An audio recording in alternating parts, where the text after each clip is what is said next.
Hi, welcome to Sruju channel. Aase ಧಾರಾವಾಹಿ ಇವತ್ತಿನ ಸಂಚಿಕೆಗಿದೆ, ನೋಡ್ಕೊಂಡು ಬರೋಣ ಬನ್ನಿ. ಅದಕ್ಕಿಂತ ಮೊದಲು ನಮ್ಮ ಚಾನಲ್ನ ಹೊಸದಾಗಿ ನೋಡ್ತಾ ಇದ್ದರೆ ಯಾರಾದರೂ ಸಬ್ಸ್ಕ್ರೈಬ್ ಮಾಡ್ಕೊಳ್ದೆ ನೋಡ್ತಾರೆ, ದಯವಿಟ್ಟು ಸಬ್ಸ್ಕ್ರೈಬ್ ಮಾಡ್ಕೊಳ್ಳಿ. ಮೊದಲಿಗೆ ಮೀನಾ ಮತ್ತು ಸೂರ್ಯ ಅವರು ಹೋಗಿ ತಾರಾ ಅವರಿಗೆ ಬಟ್ಟೆ ತೊಗೊಂಡು ಬಂದು ಕೊಟ್ಟು, ಸೂರ್ಯ ಅವರು ನಂಗೆ ಸ್ವಲ್ಪ ಕೆಲಸ ಇದೆ ಮೀನಾ, ನಾನು ಹೋಗಿ ಬರ್ತೀನಿ ಅಂತ ಹೋಗ್ತಾರೆ. ಮೀನಾ ಅವರು ತಾರಾ ನನಗೆ ಸ್ವಲ್ಪ ಮನೆ ಕೆಲಸ ಇದೆ, ನೀನು ಸೈಜು ಕರೆಕ್ಟಾಗಿದೆಯಾ ನೋಡಮ್ಮ, ಇಲ್ಲಾಂತಂದರೆ ಚೇಂಜ್ ಮಾಡೋಣ ಅಂತ ಹೇಳಿ ಅವರು ಹೊರಡ್ತಾರೆ. ಶಾಂತಿ ಅವರು ಮನೋಜ್ ಅವರಿಗೆ ಹಾಲು ತೊಗೊಂಡು ಬಂದು ಕೊಡ್ತಾರೆ. ಮನೋಜ್ ಅವರು ಇವಾಗಲಾರು ಹಾಲು ತಂದು ಕೊಟ್ಟಲ್ಲ ಮಮ್ಮಿ, ಹೊಟ್ಟೆ ತುಂಬ ಹಸು ಆಯ್ತಿತ್ತು ನನಗೆ ಅಂತ ಹೇಳ್ತಾರೆ. ಹ್ಞೂ ಕಣಪ್ಪ, ನೀನು ಹೊಟ್ಟೆದು ಮಾತ್ರ ಚಿಂತೆ ಇರೋದು ನಿನಗೆ.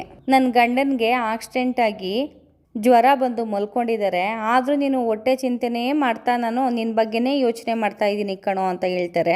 ಏ ಮಮ್ಮಿ, ನೀನು ಎಲ್ಲದ್ರ ಬಗ್ಗೆ ಯೋಚನೆ ಮಾಡ್ಕೊಂಡು ಆ ಮೀನಿನ ಬಗ್ಗೆನೇ ಯೋಚನೆ ಮಾಡ್ತಿಲ್ವಲ್ಲ ಮಮ್ಮಿ ಅಂತ ಹೇಳ್ತಾರೆ. ಮೀನಿನ ಬಗ್ಗೆನಾ, ಅದಕ್ಕೇನೋ ಆಗಿದೆ ಅಂತ ಯೋಚನೆ ಮಾಡಲಿ ಅಂತಾರೆ. ಅವಳನ್ನ ಮನೆ ಬಿಟ್ಟು ಕಳಿಸ್ಬೇಕಲ್ಲ ಮಮ್ಮಿ, ಹೋಗಿ ಮಾತಾಡು ಹೋಗು ಅಂತ ಹೇಳ್ತಾರೆ. ಇರು ಹೋಗಿ ಮಾತಾಡ್ತೀನಿ ಅಂತ ಹೇಳ್ತಾರೆ. ಕಸ ಗುಡಿಸ್ತಾ ಇದೆ ಅದು, ಹೋಗಿ ಮಮ್ಮಿ ಹೋಗಿ ಮಾತಾಡು ಹೋಗು ಇವಾಗಲೇ ಅಂತ ಹೇಳಿ ಕಳಿಸ್ತಾರೆ. ಮನೋಜರು ಇದೊಂದು ಅಮ್ಮಿ ಹೋಗ್ಲಿ ಮನೆ ಬಿಟ್ಟು, ಅವಾಗ ನನಗೆ ನೆಮ್ಮದಿ ಸಿಗುತ್ತಪ್ಪ ಅಂತ ಅನ್ಕೊಂತಾರೆ.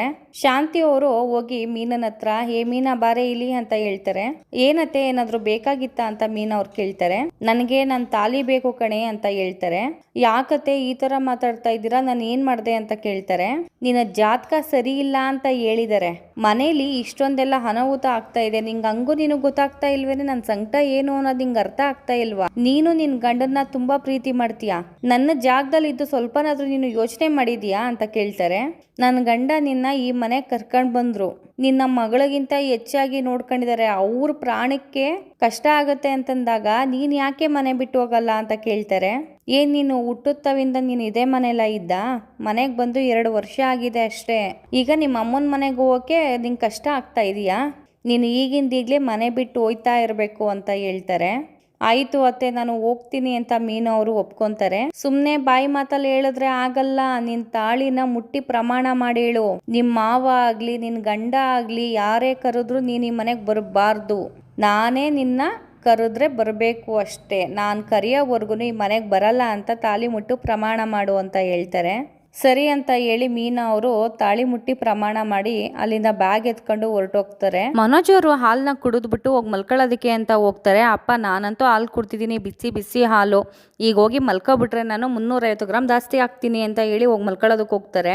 ಕನ್ಸಲ್ಲಿ ತಾರಾ ಅವ್ರು ಬಂದು, ಹೊಟ್ಟೆ ಕುಮಾರ ಹೇಳೋ ಮೇಲೆ ನನ್ನನ್ನ ಸಾಯಿಸ್ಬಿಟ್ಟು ನೀರಲ್ಲಿ ತಳ್ಳಿ ನೀನು ಆರಾಮಾಗಿ ಮಲ್ಕೊಂಡಿದ್ಯಾ, ನೀನು ಅಟ್ಲೀಸ್ಟ್ ನಾನು ಸತ್ತಿದ್ದೀನ ಬದುಕಿದ್ದೀನ ಅಂತನಾದ್ರೂ ನೀನು ನೋಡ್ದೇನೋ, ನಿನ್ನನ್ನು ಮಾತ್ರ ಬಿಡಲ್ಲ ನಾನು ಲೊಟ್ಟೆ ಕುಮಾರ, ದೇವರಂತ ಅಣ್ಣಂಗೆ ಮೋಸ ಮಾಡಿದ್ಯಲ್ಲೋ, ಕೊಲೆಗಾರ ಅಂತ ಪಟ್ಟ ಕಟ್ಟಿದ್ಯಾ, ನನ್ಗಿಷ್ಟೆಲ್ಲ ಅನ್ಯಾಯ ಮಾಡಿ ನೀನು ನೆಮ್ಮದಿಯಾಗಿ ನಿದ್ರೆ ಮಾಡ್ತೀನಿ ಅಂತ ಅನ್ಕೊಂಡಿದ್ಯಾ, ನಾನಂತೂ ಬಿಡಲ್ಲ ನಿನ್ನನ್ನ ಅಂತ ಹೇಳಿ ಕುತ್ತಿಗೆಗೆ ಕೈ ಹಾಕಿ ಸಾಯಿಸೋದಕ್ಕೆ ಪ್ರಯತ್ನ ಪಡ್ತಿರೋ ತರ ಕನ್ಸು ಬೀಳುತ್ತೆ.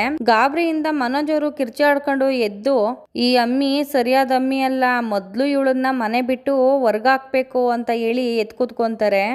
ಮಂಜು ಅವರು, ಮೀನಾ ಅವ್ರ ಅಮ್ಮ, ಕನಕ ಅವರೆಲ್ಲ ಕೂತ್ಕೊಂಡು ಮಾತಾಡ್ತಾ ಇರ್ತಾರೆ. ಮಂಜು ಅವರು, ಅಲ್ಲ ಅಮ್ಮ, ಅಕ್ಕನ್ಗೆ ಫೋನ್ ಮಾಡ್ದ ಅಂತ ಕೇಳ್ತಾರೆ. ಇಲ್ಲ ಮಂಜು, ನಾನು ಫೋನ್ ಮಾಡೋದು, ಮೀನನ್ ಫೋನ್ ಅವ್ರ ಅತ್ತೆ ಎತ್ಕೊಳ್ಳೋದು, ಸಣ್ಣತನದ ಮಾತಾಡೋದು ಅದೆಲ್ಲ ನನ್ಗೆ ಯಾಕಬೇಕು, ನನ್ನ ಕೈಲಂತೂ ಕೇಳೋದಕ್ಕಾಗಲ್ಲಪ್ಪ, ಅದಕ್ಕೆ ನಾನು ಫೋನೇ ಮಾಡಿಲ್ಲ ಅಂತ ಹೇಳ್ತಾರೆ. ಸರಿ ಅಮ್ಮ, ನೀನೇ ಈ ಥರ ಅಂದಮೇಲೆ ಪಾಪ ಅಕ್ಕ ಎಷ್ಟೊಂದು ನೋವು ಅನುಭವಿಸ್ತಾ ಇರ್ಬೋದು, ನಿಂಗೆ ಗೊತ್ತಾಗಲ್ವಾ ಅಮ್ಮ ಅಂತ ಕೇಳ್ತಾರೆ. ಸುಮ್ಮನೆ ಇರೋ, ನೀನು ಬೇರೆ ಹೇಳಿ ಹೇಳಿ ಹೊಟ್ಟೆ ಉರಿಸ್ಬೇಡ ನನಗೆ. ಅಲ್ಲ ಅಮ್ಮ, ನೀನೇ ಹಿಂಗಂದ್ರೆ ಅಕ್ಕನಿಗೆ ನಮ್ಮನ್ ಬಿಟ್ರೆ ಇನ್ ಯಾರಮ್ಮ ಇದ್ದಾರೆ ಅಂತ ಹೇಳ್ತಾ ಇರ್ತಾರೆ. ಅಷ್ಟರಲ್ಲಿ ಮೀನಾ ಅವರು ಹೋಗ್ತಾರೆ. ಕನಕ ಅವರು, ಅಕ್ಕ ಏನಾಯ್ತಕ್ಕ, ಯಾಕೆ ಅಳ್ತಿದೀಯ ಅಕ್ಕ ಅಂತ ಕೇಳ್ತಾರೆ. ಮಾವನ್ಗೆ ಆಕ್ಸಿಡೆಂಟ್ ಆಗಿದೆ ಕನಕ ಅಂತ ಹೇಳ್ತಾರೆ. ಆಕ್ಸಿಡೆಂಟಾ, ಏನೇ ಆಯ್ತು ಅಂತ ಕೇಳ್ತಾರೆ. ರೋಡಲ್ಲಿ ಬರ್ಬೇಕಾದ್ರೆ ಆಕ್ಸಿಡೆಂಟ್ ಆಗಿತ್ತಮ್ಮ, ಹಾಸ್ಪಿಟ್ಲಿಗೆ ಅಡ್ಮಿಟ್ ಮಾಡಿದ್ದು, ಈಗ ಮನೆಗೆ ಕರ್ಕೊಂಡು ಬಂದಿದ್ದಾರೆ, ತುಂಬಾ ಜ್ವರ ಅಮ್ಮ ಅಂತ ಹೇಳ್ತಾರೆ. ಅದಕ್ಕೆ ಈ ಪರಿಸ್ಥಿತಿಲಿ ನೀನ್ ಯಾಕೆ ಬಂದಿದೀಯಾ ಅಂತ ಕೇಳ್ತಾರೆ. ಇನ್ನೇನಪ್ಪ ಅಮ್ಮ ಮಾಡ್ದೆ, ದೇವರಂತ ಮನುಷ್ಯನ್ಗೆ ಆಕ್ಸಿಡೆಂಟ್ ಆಗಿದೆ, ಅದು ನನ್ನ ಜಾತಕದಿಂದನೇ ಹಿಂಗಾಗಿದೆ ಅಂತಂದ್ರೆ ನಾನು ಹೆಂಗಮ್ಮ ಮನೇಲಿ ಇರೋಕ್ಕಾಗತ್ತೆ ಅಂತ ಕೇಳ್ತಾರೆ. ಸರಿ, ನೀನು ಮನೆ ಬಿಟ್ಟು ಬಂದಿದೀಯಲ್ಲ, ಅಳಿಯಂದ್ರು ಗೊತ್ತಾ ಅಂತ ಕೇಳ್ತಾರೆ. ಮಂಜು ಅವರು, ಬಾವನ್ಗೇನಾರ ಗೊತ್ತಿದ್ರೆ ಕಳ್ಸಕ್ ಬಿಡ್ತಿದ್ರ ಅಮ್ಮ, ಅವಳು ಹೇಳಿಲ್ಲ ಅಷ್ಟೇನೆ ಅಂತ ಹೇಳ್ತಾರೆ. ನಾನು ಹೇಳೂ ಇಲ್ಲ, ನನಗೆ ಹೇಳೋದೂ ಇಲ್ಲ ಅಂತ ಹೇಳಿ ಮೀನಾ ಅವರು ಒಳಗಡೆ ಹೊರಟೋಗ್ತಾರೆ. ಮಂಜು ಅವರು, ಅಮ್ಮ ಇವಾಗ ಸ್ವಲ್ಪ ರೆಸ್ಟ್ ಮಾಡ್ಲಿ ಅವಳು, ನಾನು ಬಾವನ್ ಜೊತೆ ಮಾತಾಡ್ತೀನಿ, ಕಾಫಿನೋ ಏನಾದರೂ ಮಾಡ್ಕೊಡೋಗಮ್ಮ ಅವಳಿಗೆ ಅಂತ ಹೇಳಿ ಒಳಗಡೆ ಕಳಿಸ್ತಾರೆ. ಮನೋಜ್ ಅವರು, ಅಮ್ಮ ನಾನು ಈ ಮನೆ ಯಜಮಾನಿದ್ದೀನಿ ಅಮ್ಮ. 5 ಡಿಗ್ರಿ ಮನೋಜ, ಟೈಮ್ಗೆ ಊಟ ತಿಂಡಿ ಕೊಡಬೇಕು ಅಂತ ಇಲ್ಲಿ ಯಾರಿಗೂ ಜವಾಬ್ದಾರಿ ಇಲ್ವಾ ಅಂತ ಬರ್ತಾರೆ. ಲೋ ಮನೋಜ, ಯಾಕೋ ಯಾವಾಗ್ಲೂ ಹೊಟ್ಟೆ ಅಂತ ಬಡ್ಕೊಂತೀಯ? ಇವಾಗ ಏನೋ ಬೇಕು ನಿನ್ಗೆ ಅಂತ ಕೇಳ್ತಾರೆ. ಊಟ ಹಾಕೊಡು ಅಂತ ಹೇಳ್ತಾರೆ. ತಾರಾ ಅವರು ಮೀನಾ ಅವರು ಅಡ್ಗೆ ಮಾಡಿ ಇಟ್ಟಿದ್ದಾರೆ, ಹಾಕೊಂಡ್ ಬರ್ಲಾ ಅಂತ ಕೇಳ್ತಾರೆ. ಅವಳು ಮಾಡಿರೋದೇನು ಬೇಡ, ಸುಮ್ನೆ ಇರಮ್ಮ, ನಾನೇ ಮಾಡ್ತೀನಿ ಅಂತ ಹೇಳ್ತಾರೆ. ಮನೋಜ್ ಅವರು, ನಾನ್ ಅಷ್ಟೊತ್ ಗಂಟ ಕಾಯಕ್ಕಾಗಲ್ಲ, ಏನ್ ಅಡಿಗೆ ಇದೆ ಅದನ್ನ ತಗೊಂಡ್ ಬಂದು ಬಡ್ಸು, ನಾನು ತಿಂತೀನಿ ಅಂತ ಹೇಳ್ತಾರೆ.